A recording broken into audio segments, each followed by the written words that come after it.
Según Génesis 47 del 12 al 27, durante la sequía en Egipto, José almacenó y preservó el alimento. Para subsistir, el pueblo tenía que venderlo todo y, por último, venderse incluso a sí mismos. Ese fue y ese es el precio por vencer. Dicho en palabras del profeta Amós en 8:11, He aquí vienen días, dice el Señor Yahvé, en los cuales enviaré hambre a la tierra, no hambre de pan ni sed de agua, sino de oír la palabra de Yahvé. Así también lo es en este tiempo del fin, donde conseguir el alimento para poder conquistar nuestra tierra, que es Cristo formado en nosotros, y entrar al reino en esta edad de tabernáculos, nos costará renunciar a todo, incluso nuestra propia vida, pero a cambio de nuestro todo tendremos su todo y reinaremos con él. Sean todos muy bienvenidos. Con ustedes, José.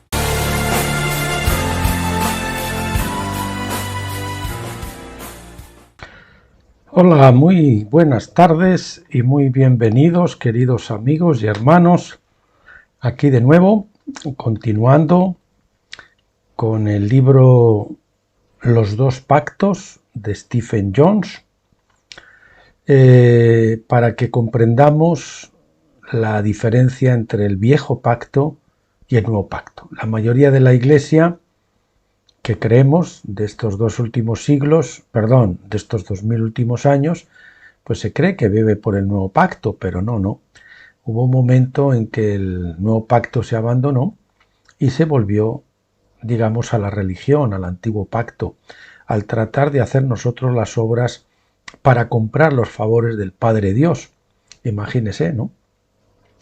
Y hay una diferencia, hay un muy mal entendimiento de lo que es en realidad el nuevo pacto, que es el Señor que se ha comprometido a cumplir, a escribir la ley en nuestros corazones y a cambiarnos, no nosotros cambiarnos para agradarle a Él, sino que Él va a obrar en nosotros para que nosotros seamos como Él, como su Hijo Jesucristo. Así que lo primero, hoy vamos a pedirle al Padre que abra nuestros entendimientos, como a los discípulos de Maús, para que entendamos las Escrituras. Ya saben que el libro de los dos pactos los tienen aquí reeditado en el blog Tabernáculos. Si ustedes bajan el blog un poquito y pulsan, hacen clic en la foto de donde pone libros corregidos y reeditados de Dr. Stephen Jones, pueden encontrar el libro para que lo descarguen de forma totalmente gratuita.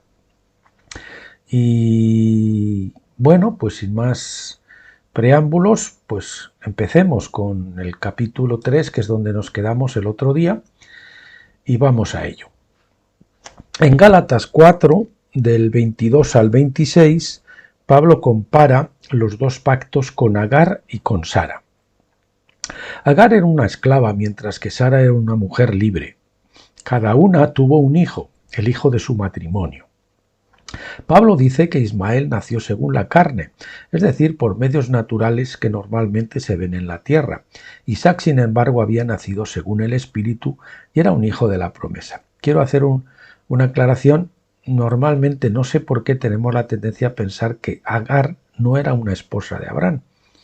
Agar era una esposa, pero era la esposa esclava, mientras que Sara era la esposa libre.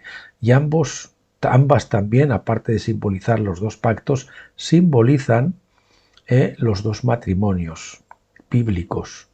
El matrimonio de Agar, donde se sobreestima la obediencia, y el matrimonio Sara, donde en la madurez se llega a la integración y a tener un acuerdo, a funcionar en unidad. Entonces, cuando logramos eso en nuestros matrimonios, realmente es como si incorporáramos la parte femenina y la parte masculina que se habían separado de Adán. Cuando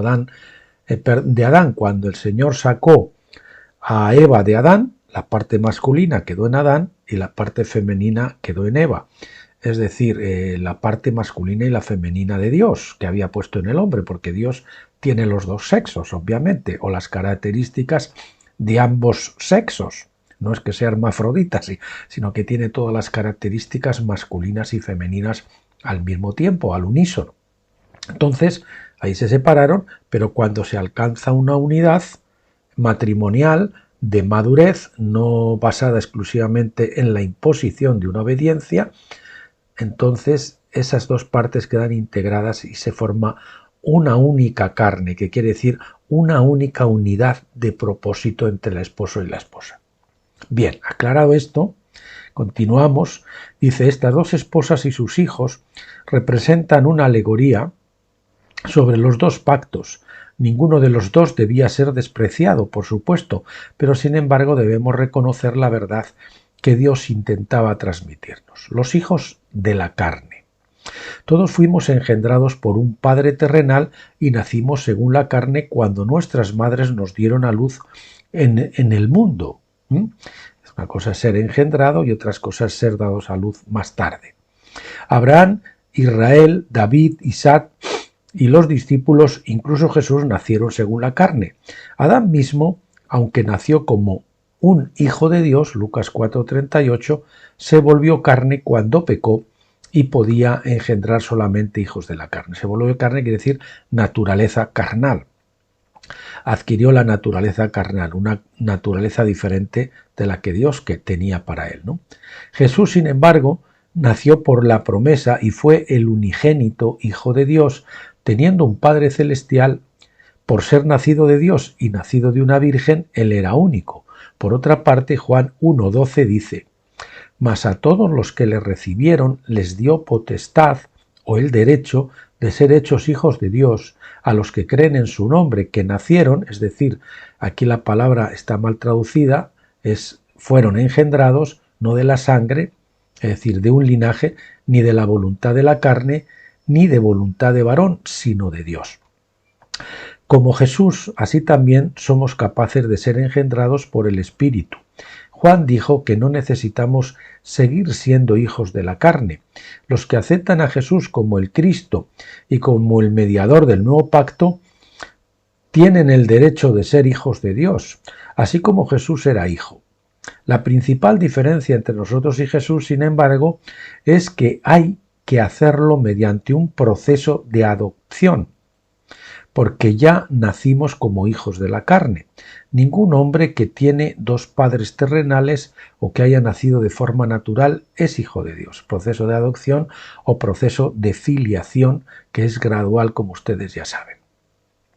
Por lo tanto, para nosotros es un evento secundario convertirse en un hijo de Dios.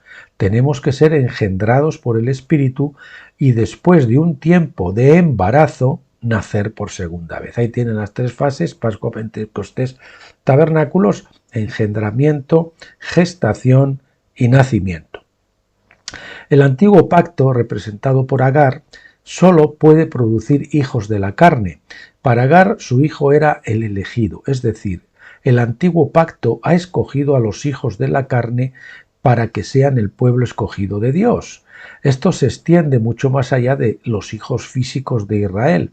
Incluye a todos los que han nacido de la carne por el parto natural, pues los israelitas naturales también eran una multitud mixta, que fue la que salió de Egipto. Éxodo 12:38. Es decir, salieron de allí muchos egipcios, incluso de otras nacionales que habitaran en aquellos momentos en Egipto y que decidieron marchar con el pueblo de Dios porque vieron que su Dios era Dios. Todos los cuales estuvieron bajo el antiguo pacto en Horeb, cuando proclamaron su voto de obediencia a lo que Dios había dicho. Todos ellos, independientemente de su origen étnico, tenían en común haber nacido de la carne, el antiguo pacto. Entonces he omitido el punto. Todos ellos, independientemente de su origen étnico, tenían en común haber nacido según la carne. El antiguo pacto, entonces, eligió alcanzar la salvación por el cumplimiento de su promesa a Dios, como Agar había elegido a su hijo Ismael para ser la simiente prometida de Abraham. El problema era que esto no debía ser. Así como Ismael no podía cambiar las circunstancias de su nacimiento por la carne a ser por la promesa, de haber nacido por la carne a haber nacido por la promesa, quiere decir, tampoco puede ningún hijo de la carne convertirse en un hijo de la promesa por un simple parto natural. Por mucho que la carne se esfuerce en cumplir su promesa a Dios, siempre al final falla. Una ilustración de Wasmani, esto es como aquel competición de habla de los chinos, que veían ahí, había un enorme fardo o saco que pesaba, pues yo qué sé, imagínense, de 150 kilos. Y muchos, sin embargo, a pesar de que veían que eso sobrepasaba sus expectativas, pues sin embargo iban allí, hacían como que iban a intentar y lógicamente no lo podían, porque era algo que les superaba a ellos y que no podían hacer nunca. O también podemos poner el ejemplo, imagínese que usted sujeta una pequeña Biblia en su mano, así de esta forma que yo la estoy mostrando, aquí encima, ¿no? Y con el brazo estirado hacia adelante o hacia el costado. Entonces, pues bueno, usted se propone que va a estar sujetando eso y que la va a estar sujetando siempre. Y lo intenta y 1 hora, 2 horas, no sé, pasan horas, pero llega un momento que al final, por la ley natural del peso de la gravedad, usted ya no puede aguantar más y tiene que bajar el brazo y la Biblia se cae. Así es nuestros esfuerzos, así son nuestros esfuerzos tratando de cumplir con el Señor en base a nuestra propia energía, a nuestra propia carne. Al final siempre vamos a fracasar en nuestro intento de ser buenos para agradar a Dios, o nuestro intento de obedecer a Dios por nuestras propias fuerzas. El camino alternativo. La manera de ser elegido debe ser por un camino diferente. Esta segunda ruta se manifiesta por el nuevo pacto, que tiene sus raíces en las promesas de Dios. El voto o juramento que Dios hizo a todas las personas en Deuteronomio 29 del 10 al 15 fue modelado según la promesa que Dios le hizo a Abraham, Isaac y a Jacob y a otros. Ser elegido era por elección de Dios, como se ve en la ilustración de Jacob y Esaú. Ser escogido o elegido era una elección de Dios, no nuestra. Esaú, el Señor dice que amó en la ilustración de Jacob, y Jacob dice que amó a Jacob y aborreció a Esaú desde el vientre de su madre. Él tendría sus razones. Romanos 9 del 11 al 13 dice: y no solo esto, sino que también Rebeca, cuando concibió mellizos de uno, nuestro padre Isaac, porque cuando los mellizos aún no habían nacido y no habían hecho ni bien ni mal, para que el propósito de Dios conforme a la elección permaneciese, no por las obras, sino por el que llama, se le dijo a ella: el mayor servirá al menor. Así como está escrito: a Jacob amé, mas a Esaú aborrecí. Esto a menudo se ha aplicado mal, porque los hombres carnales todavía quieren que Dios elija a los hijos de la carne. Por lo tanto, ellos interpretan la declaración de Pablo en el sentido de que Dios rechazó al carnal Esaú solo para elegir al carnal Jacob. Esta interpretación no resuelve nada, porque todavía mantiene la opinión del antiguo pacto de que la carne es elegible. Se defiende la tesis de que mi carne es mejor que su carne, mi carne es mejor que la del otro. Si nos remontamos a unos pocos versículos, vemos lo que Pablo estaba diciendo en realidad en Romanos 9, 6 al 8 dice: pero no es que la palabra de Dios ha fallado, porque todos los que descienden de Israel no son israelitas, ni son todos hijos por ser descendientes de Abraham, sino a través de Isaac tu descendencia será nombrada. Esto es, no son los hijos de la carne los que son hijos de Dios, sino que los hijos de la promesa son los considerados como descendientes. Así que Pablo interpreta esto en el versículo 8 diciendo que no es que el carnal Isaac fue escogido mientras el carnal Ismael no lo fue, sino que no son hijos de la carne los que son hijos de Dios. Los que son hijos de Dios. O sea, no por ser descendencia étnica de Abraham, no ser descendencia étnica de Jacob, pues son israelitas. En otras palabras, la historia de Isaac e Ismael era una alegoría, como Pablo la llama en Gálatas 4:24. El hecho de que Isaac fuera concebido de una manera sobrenatural, cuando su padre tenía 100 años, revela el significado de la alegoría. Aunque Isaac al final nace de forma natural de dos padres, él representa que se necesitó un acto sobrenatural de Dios para engendrar y dar a luz a los hijos de la promesa. El propio Isaac no podía realmente ser concebido por el Espíritu Santo, porque si esto hubiera ocurrido, entonces Jesús no habría sido el unigénito hijo. Habría habido dos hijos literalmente engendrados por Dios. Así que la Escritura sugiere esta verdad en forma alegórica al ser similar a la del nacimiento virginal de Cristo y nos enseña el principio de ser divinamente engendrados.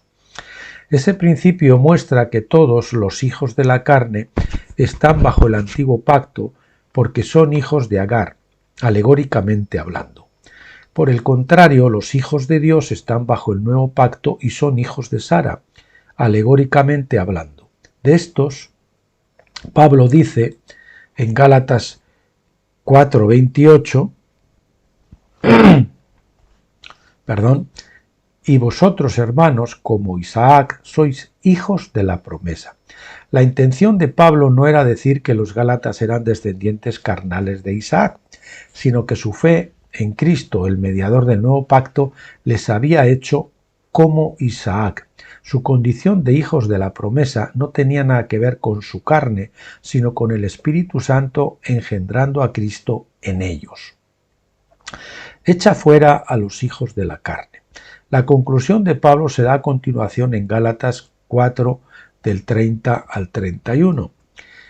Pero, ¿qué dice la Escritura? Echa fuera a la esclava y a su hijo, porque el hijo de la sierva no será heredero con el hijo de la libre.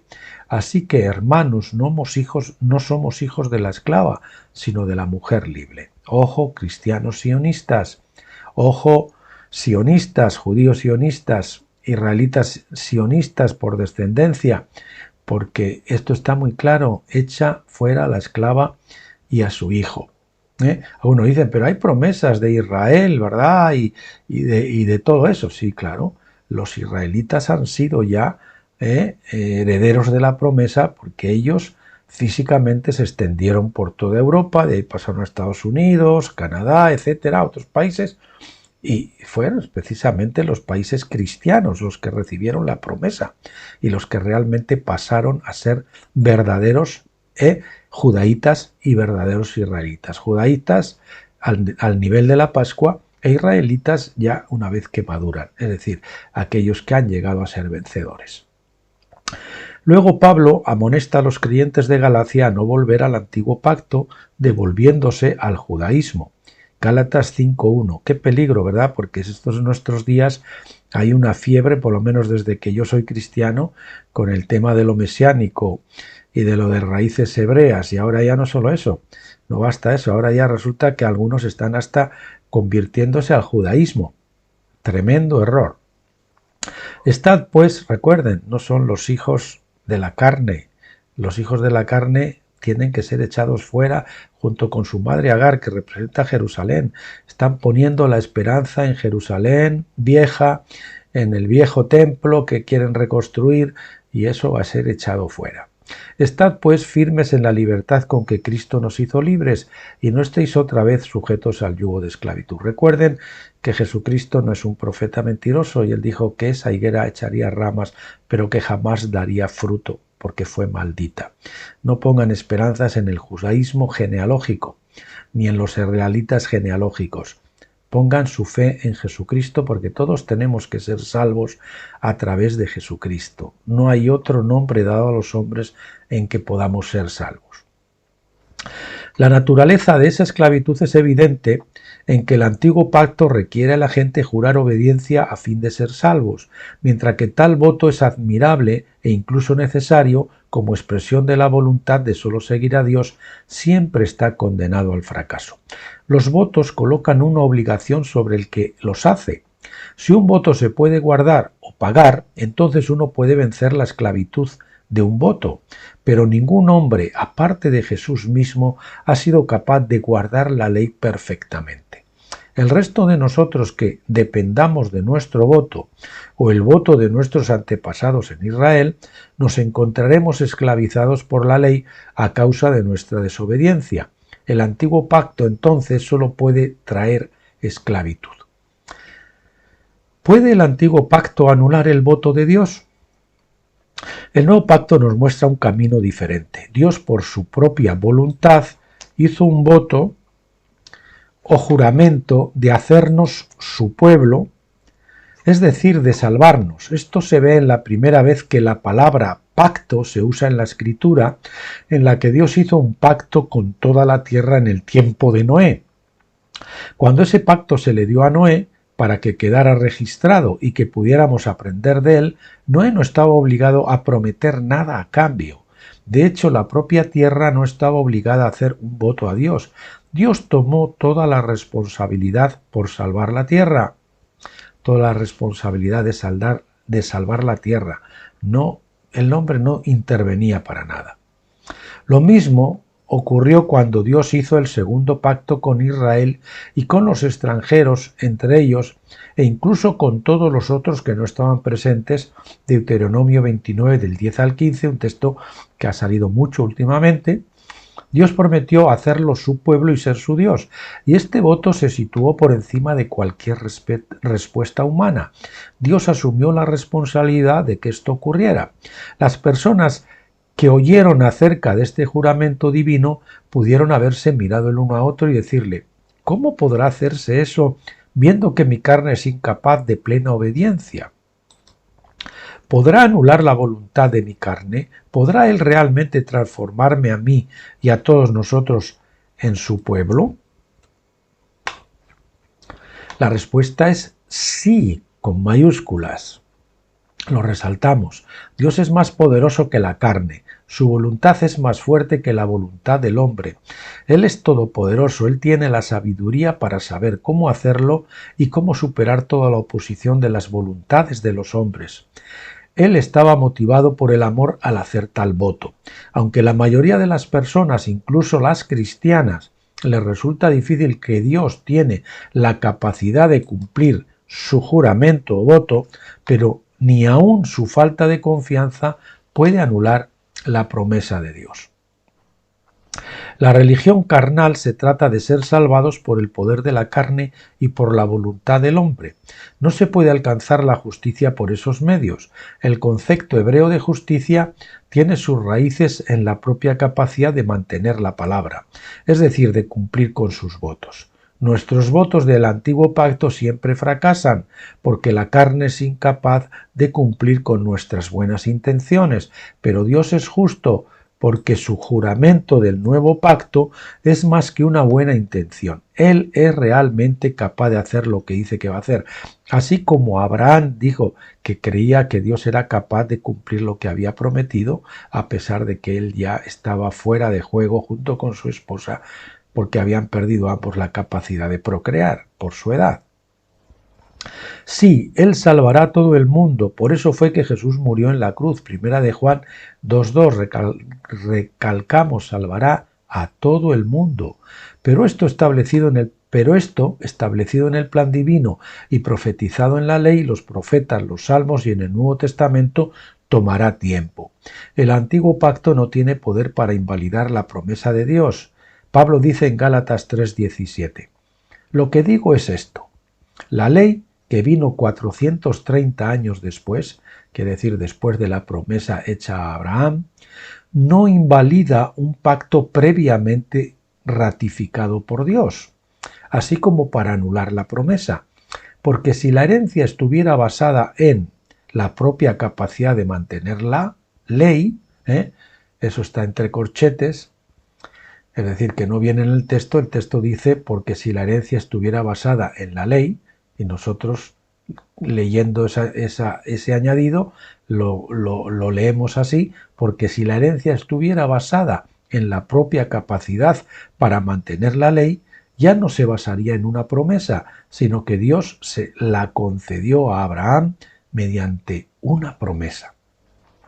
Pablo nos estaba diciendo que el pacto abrahámico, que es el nuevo pacto, fue 430 años antes del antiguo pacto bajo Moisés. El nuevo pacto es anterior al antiguo pacto. El pacto previo hecho con Abraham tiene prioridad sobre el pacto posterior, en Éxodo 19 bajo Moisés. El pacto posterior no puede anular el pacto anterior. Es decir, que tenemos dos pactos anteriores del nuevo pacto, dos manifestaciones, la de Noé y la de Abraham. Y después de ese primer pacto que se dio en el Sinaí, después tenemos el segundo pacto en Deuteronomio, donde también realmente ese ya es un nuevo pacto. Porque Dios se compromete a cambiarnos y escribir la ley en nuestros corazones. Así también aquello que Dios estableció por su promesa, al margen de la voluntad del hombre mucho antes de que naciéramos, no puede ser frustrado por nuestra capacidad para mantener nuestro juramento al pacto antiguo que hicimos después. Las limitaciones del juicio divino. Muchos han atribuido más poder al antiguo pacto que al nuevo. Creen que la rebelión del hombre contra Dios y el pecado impedirán a Dios salvar a la gran mayoría de la humanidad. Ellos tratan de probar su posición al mostrar cómo la mayor parte de la humanidad muere sin fe en Jesucristo. Pero, ¿puede la muerte causar que la promesa de Dios falle? Estos puntos de vista suponen que la muerte es el fin de la cuestión. Citan Hebreos 9:27, que dice que está establecido para los hombres que mueran una sola vez y después de esto el juicio. Pero ahí no dice que después que en el juicio no puedan ser salvos. Y luego interpretan esto como una fecha límite divina. Pero el versículo no dice que la muerte sea una fecha límite para la salvación divina. El juicio del gran trono blanco es el lugar donde la mayoría de la humanidad recibirá la revelación de Dios y de Cristo al contemplar su gloria. Repetimos, el juicio del gran trono blanco es el lugar donde la mayoría de la humanidad recibirá la revelación de Dios y de Cristo. Es cierto que todavía serán juzgados según sus obras, Apocalipsis 20:12, pero este no será el final de la historia. La muerte no asegura el fracaso de Dios en cumplir su promesa. En cambio, Dios usará el juicio para restaurar todas las cosas y para enseñar a los pecadores sus caminos. ¡Qué maravilla! Y qué mal entendíamos esto antes. Isaías 26:9 dice: cuando la tierra experimenta tus juicios, los moradores del mundo aprenden justicia. El lago de fuego no es un pozo de fuego literal, sino el juicio por la ley de fuego. Deuteronomio 33:2, King James Version, o versión King James. La ley no permite la tortura, sino la restitución, y todo pecado es juzgado por medida proporcional, ojo por ojo, diente por diente. O sea, no puede haber un castigo infinito para un pecado finito, o para hechos finitos. Éxodo 21:24, la famosa ley del talión. Ningún hombre puede cometer tantos pecados que justificaran un castigo sin fin. En cambio, la ley exige límites al juicio y por eso está ahí la ley del jubileo. El juicio está limitado por la ley del jubileo, en donde toda la deuda y la responsabilidad por el pecado se cancela en un tiempo determinado. Incluso el juicio por delitos menores se limita a 40 latigazos. Deuteronomio 25:3. Esta es la ley por la cual Dios juzgará toda la tierra. Saber el castigo de 40 latigazos menos uno, decían, para no pasarse, porque en un supuesto de que se hubiese contado más, por si acaso eran 39. Dice que se limitaba a 40 latigazos. En su sabiduría, Dios estableció la ley para reflejar su propio carácter de amor. Esto incluye todas las sentencias o juicios de la ley. Se limita el juicio con el fin de poder cumplir con sus votos. Todos los pasajes que hablan de juicio eterno, escuchen esto por favor, todos los pasajes que hablan de juicio eterno son malas traducciones de la palabra hebrea olam, y la palabra griega aionian. Estas palabras no significan eterno, sino un periodo indefinido y desconocido de tiempo, es decir, una edad, y en la Escritura hay muchos ejemplos al respecto. Para un estudio al respecto de este asunto, véase en mi libro Los juicios o sentencias de la ley divina, capítulo 5. Aquí tienen los enlaces que los pueden descargar en Blog Tabernáculos también cuando descargan el archivo. Y también del libro traducido al español, aquí está el enlace. La ley del jubileo hace posible que Dios cumpla su promesa del nuevo pacto. El juicio de la ley sobre los pecadores se basa en el antiguo pacto y juzga a todos los hombres por las obras o la falta de obras, a menos que por supuesto ellos basen su salvación en el nuevo pacto por la fe en Jesucristo. La pregunta entonces es cómo la promesa de Dios en el nuevo pacto funciona en realidad en nosotros para hacernos hijos de Dios. No solo el interés por el alcance de la salvación nuestra, sino también por la manera en que se lleva a cabo. Como veremos, no es por la concepción humana, sino por la capacidad del Espíritu Santo para engendrar a Cristo en nosotros. Cristo es engendrado en pocos durante este tiempo de vida presente, pero en el gran trono blanco al resto de la humanidad se le dará asimismo el don de la fe a través de la revelación de Dios en dicho momento, para que ellos también puedan ir a través de la misma formación y la disciplina de hijos que nosotros mismos hemos experimentado en nuestro tiempo de vida. Repetimos, Cristo es engendrado en pocos durante este tiempo de la vida. La mayoría mueren sin ser salvos, pero en el gran trono blanco al resto de la humanidad se le dará asimismo el don de la fe a través de la revelación de Dios en ese momento, para que ellos también puedan ir a través de la misma formación y disciplina de hijos que nosotros mismos hemos experimentado en nuestro tiempo de vida. Bien, continuamos. Capítulo 4. La semilla elegida.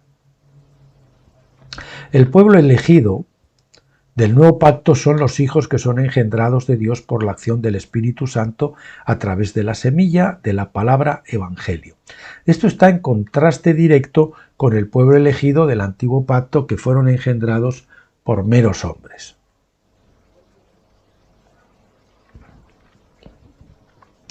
El testimonio de Pedro. Pedro, Pablo y Juan entendieron bien esta distinción, pero por alguna razón muchos cristianos de hoy no parecen tener mucha comprensión de la misma. Primera de Pedro 1:22 dice: puesto que en obediencia a la verdad habéis purificado vuestras almas para un amor sincero de hermanos, amaos con ferviente amor, es decir, amor ágape, unos a otros de corazón puro. ¿Por qué? ¿Cómo tenemos el ágape, el amor de Dios?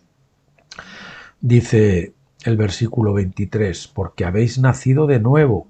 Anagenao es la palabra en griego que quiere decir engendrado de nuevo. Aquí hay otra mala traducción en el texto de Pedro.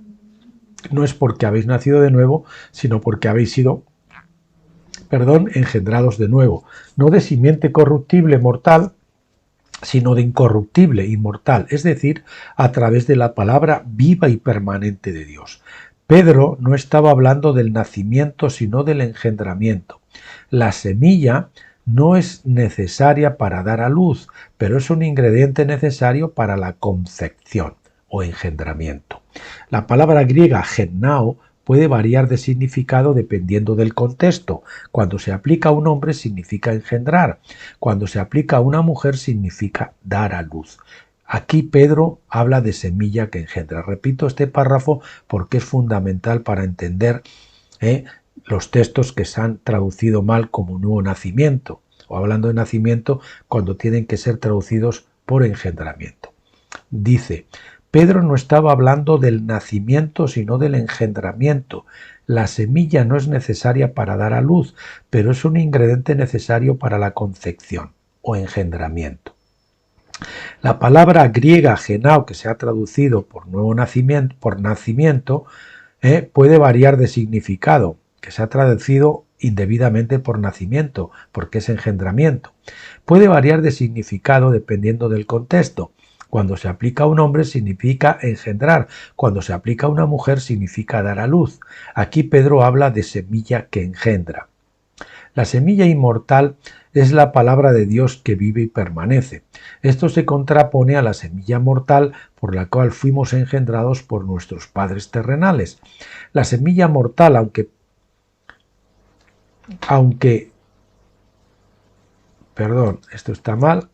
plantada a través del amor, solo puede engendrar hijos de la carne que son tan mortales como sus padres.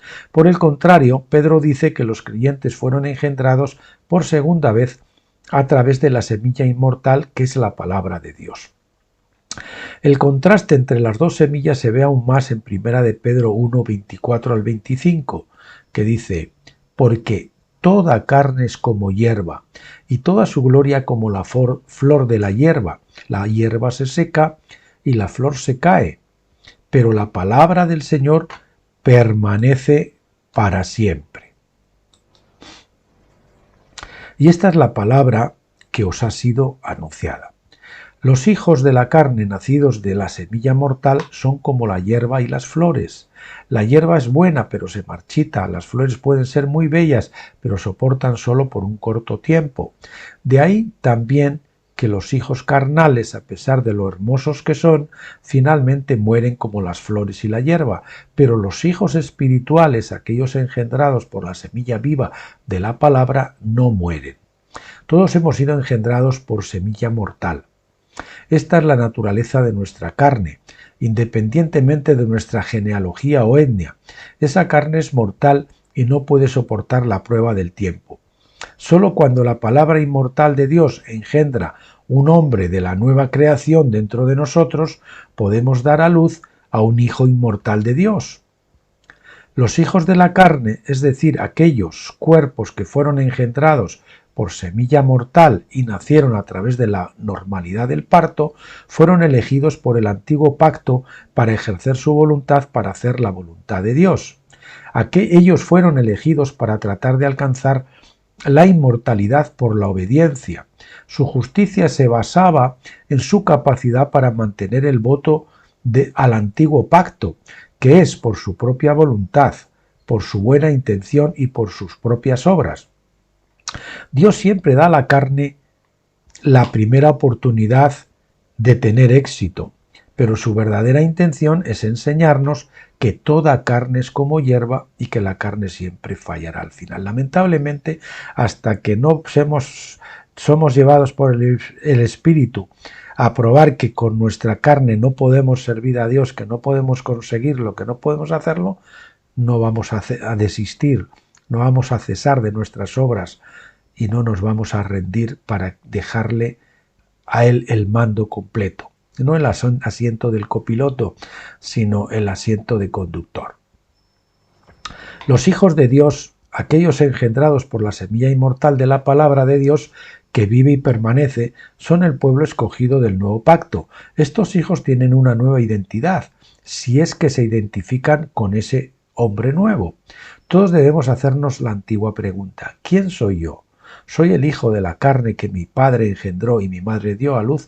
¿O soy el hombre de la nueva creación, el hijo del Espíritu que fue engendrado por Dios? Es decir, una vez que recibimos la nueva vida, tenemos dos naturalezas y debemos decidir con cuál de ellas nos vamos a identificar, si con la vieja o con la nueva. El testimonio de Juan. Juan dijo en Juan 1, del 12 al 20, en Juan 1, del 12 al 13, dijo lo siguiente: mas a todos los que le recibieron les dio la potestad, es decir, el derecho de ser hechos hijos de Dios, a los que creen, es decir, tienen fe en su nombre, que nacieron, genao, es decir, la palabra genao de nuevo, fueron engendrados, no que nacieron, sino que fueron engendrados, no de la carne, linaje, ni de la voluntad de carne, ni de voluntad de varón, sino de Dios. En otras palabras, por la fe en Cristo tenemos el legítimo derecho de ser hijos de Dios, mientras que los hijos carnales son engendrados por la voluntad de los impulsos carnales o por la voluntad de los hombres que deciden impregnar a sus esposas. Los hijos de Dios son engendrados por la voluntad de Dios. En otras palabras, Dios es el Padre de sus hijos. El contraste es evidente. Quiero decir aquí que nosotros somos hijos en semilla desde el momento en que creemos, pero para llegar a la filiación completa, a la madurez, a realmente, el versículo dice, nos dio la potestad de ser hechos hijos de Dios. A los que creyeron les dio la potestad de ser hechos hijos de Dios. Es decir, que somos hijos, pero de alguna manera tenemos que llegar a ser hijos con el título, por decir de alguna forma, de adopción completo. Hemos crecido, hemos madurado y ahora ya el Padre nos entrega el anillo de sellar y tenemos la autoridad dada por Él para funcionar en su nombre. Bien, más tarde en Juan 3 del 6 al 7 leemos lo que Jesús le dijo a Nicodemo, un prominente rabino y miembro del Sanedrín. Lo que es engendrado, otra vez genao, de carne, y ahí sí es así sí fue, ahí no sé, en el texto, vamos a verlo, en el texto que es en Juan 3.6, perdón, que lo busquemos aquí, vamos a ver, en Juan capítulo 3, versículo 6, decimos aquí, lo que es nacido, aquí está en la versión, en la Reina Valera, está como ven, en vez de engendrado, traducido por nacido, otra vez incorrecto. Lo que es engendrado, genao, de la carne, carne es, y lo que es engendrado, genao, del espíritu, espíritu es. No te asombres de que te haya dicho, debe ser engendrado de nuevo. Eso es lo que le decía el Señor a Nicodemo. No que naciera de nuevo, sino que fuera engendrado de nuevo para comenzar el proceso de salvación completa. Es obvio que el engendramiento carnal solo puede producir descendencia carnal y el engendramiento espiritual solo puede producir descendencia espiritual. Sin embargo, Nicodemo era ignorante de esto, tal vez porque no tenía conocimiento de la manera en que Jesús fue engendrado por Dios. No tenía marco de referencia porque el judaísmo no enseñaba estas cosas, ni el antiguo pacto se ocupó de tales asuntos. La primera carta de Juan expone más sobre este tema de los dos hijos. Primera de Juan 3.1 dice: ved qué gran amor que el Padre nos ha dado para que seamos llamados hijos de Dios, y eso somos. Cada creyente es un hijo del amor de Dios, nacido del Padre Celestial. La fe en Jesús hace que la semilla del Padre sea recibida por el huevo del alma madre. Esa unión inicia el crecimiento hasta que el nuevo hombre alcanza su madurez en el nacimiento. Bueno, aquí, hombres y mujeres, todos haremos el papel de madre, porque, es decir, la fe de Jesús hace que la semilla del Padre, es decir, la semilla celestial, se une con una alma madre terrenal, que somos los hombres o las mujeres, y entonces esa unión inicia, es la fecundación, inicia el crecimiento hasta que el nuevo hombre alcanza su plena madurez en el nacimiento. Del proceso de maduración se habla como de purificación. Primera de Juan 3, del 3 al 6 dice: y todo aquel que tiene esta esperanza puesta en él se purifica a sí mismo, es decir, tiene la esperanza de llegar a la filiación plena. Así como él es puro. Todo aquel que comete pecado infringe también la ley, es decir, practica la anarquía, la iniquidad. Pues el pecado es anarquía, infracción de la ley, y sabéis que él se manifestó para quitar nuestros pecados, y no hay pecado en él. Todo aquel que permanece en él, y permanecer es amar, permanece, obedece, y obedecer es amar. Todo aquel que permanece en él no continúa pecando. Todo aquel que continúa pecando no le ha visto ni le ha conocido. Eso en Juan, creo que son por ahí los capítulos 13, 14, 15 más o menos, donde vemos que el Señor nos dice, habla de los pámpanos y la vid y todo, de permanecer en él. Permanecer es obedecer, y obedecer es amar. Nos identifica esas tres cosas en esos textos. nos las equipara. Es lamentable que los traductores de la Biblia son a menudo muy ignorantes de las mismas escrituras que traducen. La mayoría no conoce el mensaje del Hijo y sus traducciones reflejan sus propias ideas falsas. Los versículos anteriores no contrastan a los creyentes con los incrédulos, sino que distinguen entre el viejo y el nuevo hombre dentro de nosotros. Importante, repito, los versículos anteriores no contrastan a los creyentes con los incrédulos, sino que distinguen entre el viejo y el nuevo hombre dentro de nosotros mismos. La forma en que estos versículos son traducidos puede fácilmente dar la impresión de que todos los verdaderos cristianos están sin pecado. Nadie que permanece en pecado está en él. De hecho, algunas denominaciones en realidad enseñan esto, poniendo una gran presión sobre sus miembros para que demuestren su salvación siendo perfectos. Juan no estaba hablando de los creyentes en general, sino de la nueva creación, del hombre nuevo dentro de cada creyente. Ese hombre nuevo dentro es la entidad que no peca. Y es sólo por identificarnos con ese nuevo hombre que se dice que nosotros no pecamos. Por desgracia, nuestra carne sigue al pecado a pesar de que lo tratamos de contener por medio del antiguo pacto. Repito este párrafo, que lo subrayé en negrita. Lo resalté en negrita, Juan no estaba hablando de los creyentes en general, sino de la nueva creación, del hombre nuevo dentro de cada creyente. Ese hombre nuevo dentro es la entidad que no peca, y es sólo por identificarnos con ese nuevo hombre que se dice que nosotros no pecamos. Por desgracia, nuestra carne sigue al pecado a pesar de que lo tratamos de contener por medio del antiguo pacto. Así que 1 de Juan 3:6 debe ser entendido como lo que significa. Nadie, es decir, el hombre de la nueva creación que mora en él, peca. Por el contrario, nadie, es decir, el viejo hombre de carne que peca, lo ha visto o lo conoce. Conocer, por supuesto, tiene una connotación secundaria en el idioma hebreo, indicando un acto sexual. Por ejemplo, en Génesis 4:1 dice: y Adán conoció a Eva, su mujer, y la concibió. Lo mismo se dice cuando dice que José conoció a María después de haber nacido ya Jesús. Algunos siguen diciendo que María siguió y continuó siendo siempre virgen, pero no, ella tuvo más hijos, que son los hermanos de Jesús, y a los católicos dicen que es que no, que la palabra es primo. No, la palabra griega distingue perfectamente, los hebreos distinguían perfectamente también, que es el equivalente griego del hebreo, de las palabras hebreas para primo y hermano son diferentes en ambos casos.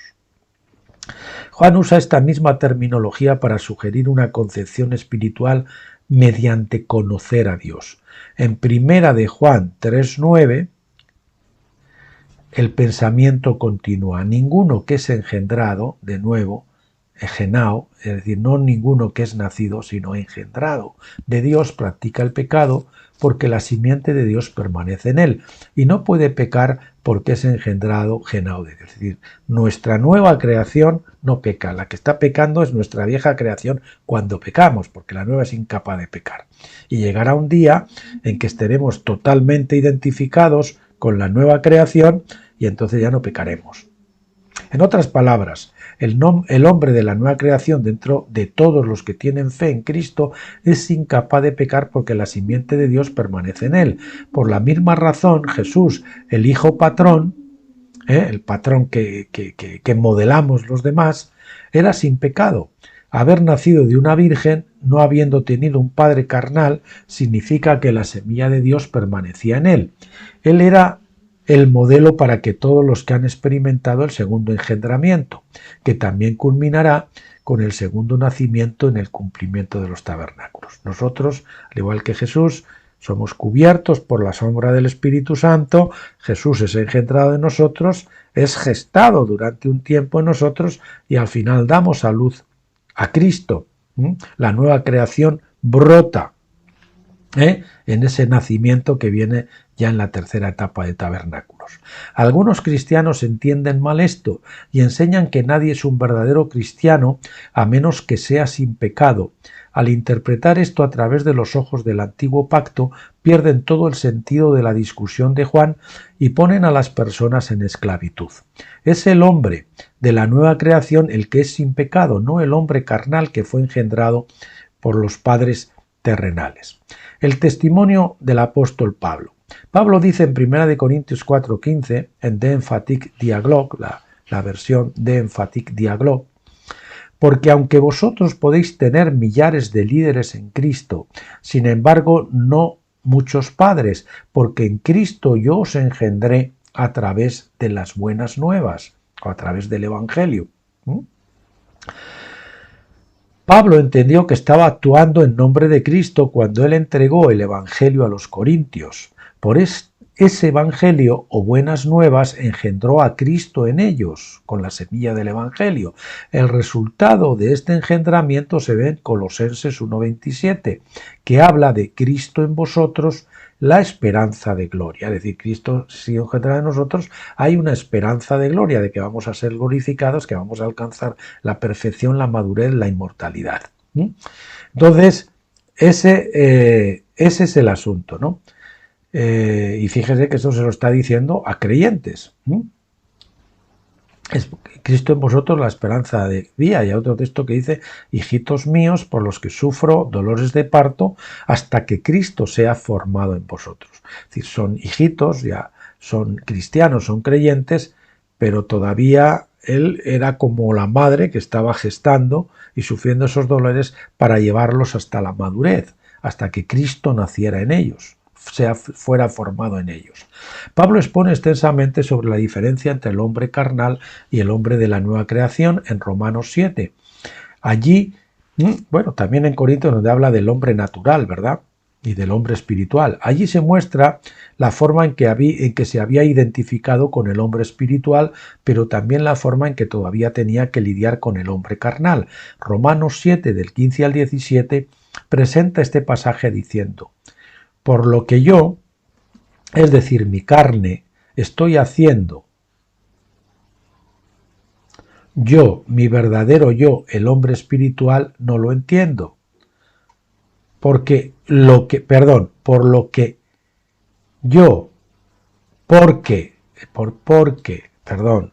aquí falta el porque, lo que yo,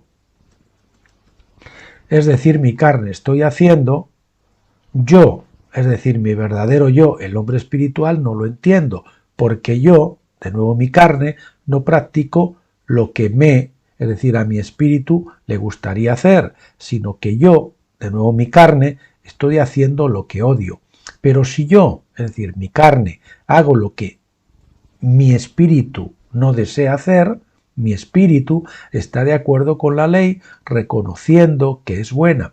Así que ahora ya no soy yo, es decir, mi espíritu, mi verdadero yo, el que lo hace, sino el pecado que habita en mí.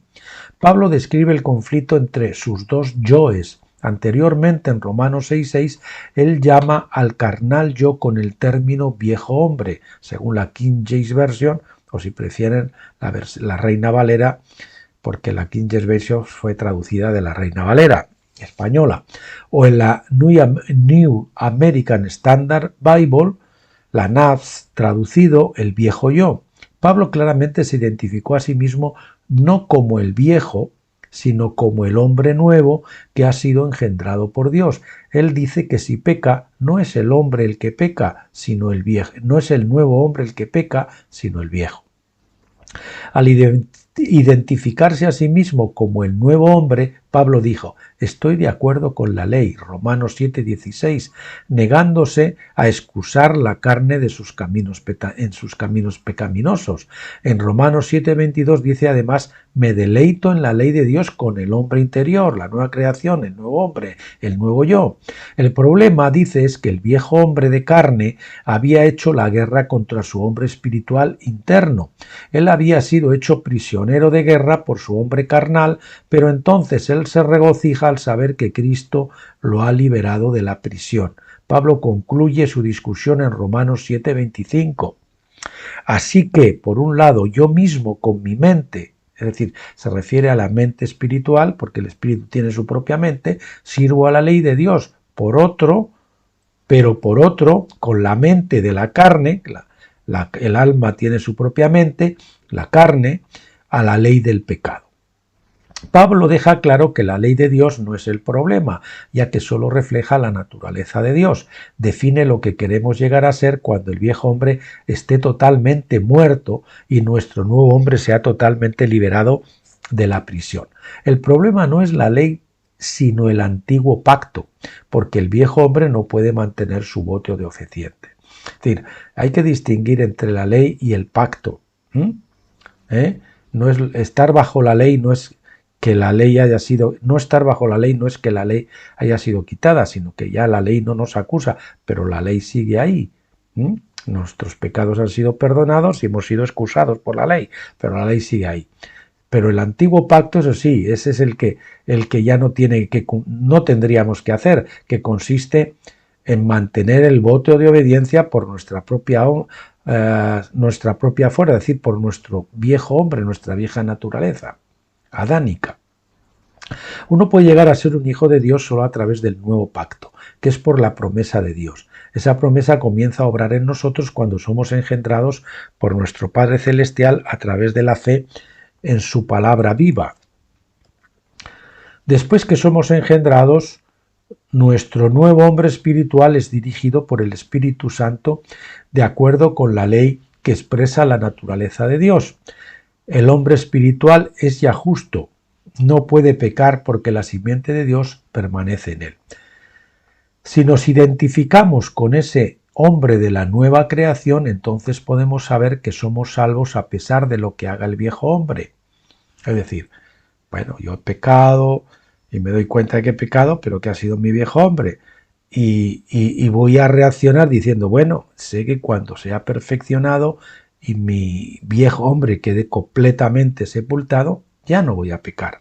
Es decir, no soy salvo ahora, pero estoy en el proceso de ser salvo y Dios no va a fallar en cumplir la promesa que ha dicho o que me ha hecho de salvarme completamente, íntegramente. Repito el párrafo completo: si nos identificamos con ese hombre de la nueva creación, entonces podemos saber que somos salvos a pesar de lo que haga el viejo hombre. Ya no esperaremos que el viejo hombre sea perfeccionado antes de tener la certeza de la salvación. Por eso incurren muchos en el doble ánimo, ¿no? Ay, que sí, ay, que no, soy salvo, no soy salvo, porque peca y dice, pues entonces es que no era salvo. No, hombre, date cuenta de que has sido salvo, pero estás en un proceso de crecimiento hasta que realmente esa vieja naturaleza sea completamente sojuzgada, sometida y se vaya. Juan escribió estas cosas para que sepáis que tenéis vida eterna. Primera de Juan 5:13. Es decir, tenemos esa vida eterna. Bien, continuaremos, Dios mediante, el próximo jueves. Hoy es día 23, de aquí en una semana. Y veremos el capítulo 5 y el capítulo 6 y con eso terminaremos este revelador libro de los dos pactos que nos ayuda a entender la diferencia, no solo entre los dos pactos, sino la diferencia entre lo que es el pacto y la ley. Que Dios les bendiga mucho. Bueno, también decirles que mañana viernes, Dios mediante, estaré con ustedes para ver el siguiente capítulo del libro Orando en el tiempo y el espacio, de mi librito, mi opúsculo.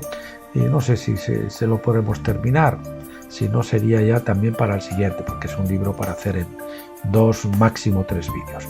Hasta entonces, que Dios les bendiga mucho, cuídense y pásenlo bien.